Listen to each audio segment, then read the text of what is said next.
ओम नमस्ते जी।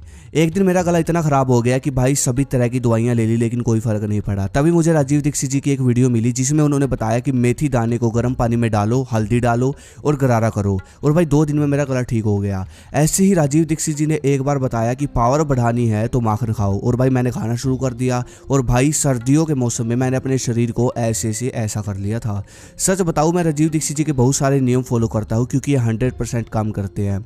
तो इसलिए मैंने सोचा कि राजीव दीक्षित जी ने बॉडी बनाने और बॉडी में ताकत बढ़ाने से रिलेटेड क्या कुछ अपनी वीडियोस में बताया हुआ है, क्यों ना उसके बारे में जाना जाए और आपको शेयर किया जाए वो सब नॉलेज, ताकि आपको भी फायदा मिल सके। राजीव दीक्षित जी से तो आप सभी परिचित हैं, जिन्होंने हर बीमारी के ऐसे ऐसे फ्री नेचुरल तरीके बताने शुरू कर दिए लोगों को कि डॉक्टर और जो प्रोडक्ट कंपनीज है इन सब की कुर्सी एक बार तो खतरे में पड़ गई थी। हर एक चीज़ की उन्होंने पोल खोली, और हैरान तो मैं तब हो गया जब उन्होंने स्टीरॉयड की पोल भी खोल दी थी। हाँ, वही स्टीरॉयड जो कि आजकल कुछ लड़के मसल्स बड़ा करने के लिए लेते हैं, बॉडी बिल्डर लेते हैं, उसको मैं समझता हूँ वो गेम है, लेकिन आजकल जो लड़के स्टीरॉयड को सेफ समझ कर लेते हैं ना मसल्स बनाने बॉडी बनाने के चक्कर में, तो वो गलत है। उस स्टीरॉयड की पोल कब की राजीव दीक्षित जी ने खोल दी थी। कॉपीराइट की वजह से मैं वीडियो नहीं दिखा पाऊंगा, लेकिन जो मैं आपको बताऊंगा वो सब चीज़ें ध्यान से सुनना, फॉलो करना। ये चीज़ें आपकी बॉडी में बहुत बड़ा बदलाव लेकर आ सकती हैं।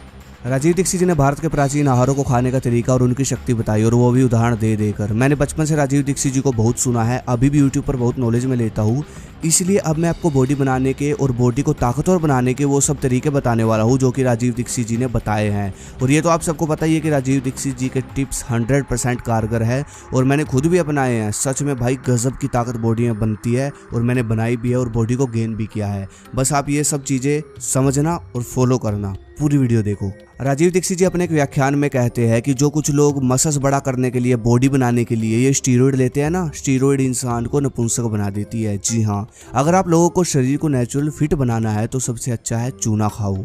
स्टीरॉयड की तरह काम करेगा ये चूना, जो सफ़ेद कलर का होता है। उसको आप दोपहर के खाने में दाल या दही में डालकर खाओ, गेहूं के दाने जितनी मात्रा में। तो यार मैंने सोचा कि ये कितनी बड़ी बात बता दी राजीव दीक्षित जी ने। तो भाई मैंने चूने के बारे में स्टडी की, मैंने इसके बारे में जाना, फिर मुझे आखिर में पता चला कि चूना सबसे ज़्यादा कैल्शियम बॉडी को देता है, जो कि हम दिन भर के खाने से नहीं ले सकते। और जब चूने का कैल्शियम हमारी बॉडी में जाता है तो 3 काम होते हैं सबसे ज़रूरी हमारी बॉडी में। सबसे पहला काम होगा हड्डी की ग्रोथ, जिससे आपकी हाइट बढ़ेगी। दूसरा, हड्डी और मसल्स की मजबूती। हड्डी और मसल्स आपकी मजबूत होती है चूने से, जिससे आप अधिक वर्कआउट कर सकोगे, जिम में अधिक वजन उठा सकोगे, और अधिक वजन उठाओगे तो मसल्स आपकी अधिक बनेगी। मतलब कितनी गहरी बात राजीव दीक्षित जी ने बताई है ना। तीसरा काम होता है कैल्शियम। जब चूने का आपकी बॉडी में जाएगा तो आपका दिमाग सबसे ज़्यादा मजबूत बनेगा। आपके दिमाग के फंक्शन इतनी मजबूती से काम करेंगे कि भाई आपका दिमाग बिल्कुल शार्प हो जाएगा, और आपका दिमाग शक्तिशाली हो गया तो आपकी बॉडी इतनी शक्तिशाली हो जाएगी आप सोच भी नहीं सकते। तो इस तरीके से चूना आपकी बॉडी में काम करता है। तभी मैं सोचूं कि हमारे भारत देश में पहले लोग हांडी, मटकी, इन सब में पानी, दाल, लस्सी, दूध सब कुछ इन्हीं बर्तनों में क्यों बनाते थे, मिट्टी के बर्तन में ही क्यों बनाते थे? क्योंकि मिट्टी के बर्तन में भाई कैल्शियम होता है, तभी तो हमारे देश के लोग इतने शक्तिशाली थे। समझे कुछ? तो कितनी गहरी बात राजीव दीक्षित जी ने की है। ये टिप्स फॉलो करना शुरू कर दो भाई। अगले व्याख्यान में राजीव जी बताते हैं, आप कभी भी ये मत सोचो कि फल जितना अधिक महंगा होगा उतना अधिक शक्तिशाली होगा ना। सबसे शक्तिशाली फल जो कि पुरुषों का मर्दाना हार्मोन, बॉडी बनाने वाला हार्मोन बढ़ाता है, वो है केला। इसलिए प्रकृति केला 12 के 12 महीने देती है। केला खाओ जितना अधिक हो सके, सबसे अधिक स्टेमिना केला बढ़ाता है। अगले व्याख्यान में राजीव जी एक सामग्री के बारे में बताते हैं खाने की, श्री कृष्ण भगवान का उदाहरण देते हुए। राजीव जी कहते हैं कि बल बढ़ाने के लिए, सबसे फास्ट ताकत बढ़ाने के लिए शरीर की, मक्खन और उसमें धागे वाली मिश्री मिक्स करके खाएं सुबह के समय। सबसे ताकतवर है ये आहार, सबसे शक्तिशाली है। श्री कृष्ण भगवान यही खाते थे और इसी की ताकत से कंस को मारा।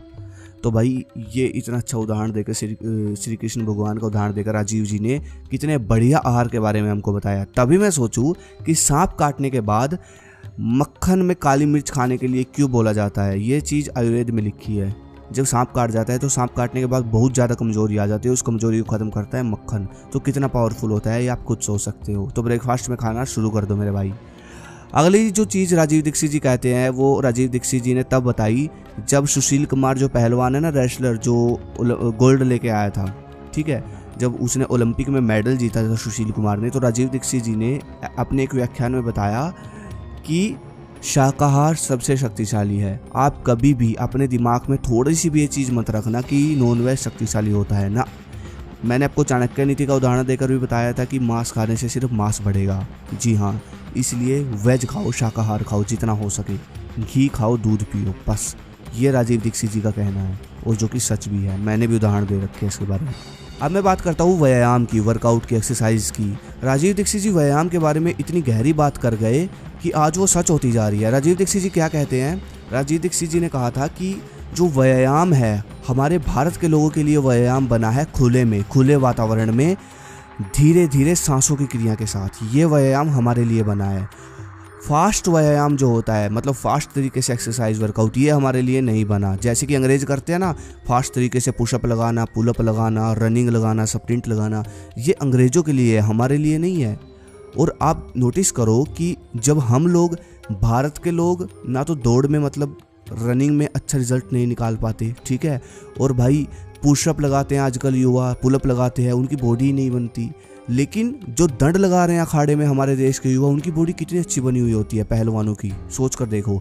तो यही हमारे लिए बना है, खुले में, धीरे धीरे, धीरे धीरे, मतलब देसी दंड, समझ रहे हो, धीरे धीरे सांसों के साथ। राजीव दीक्षित जी का क्या कहना है?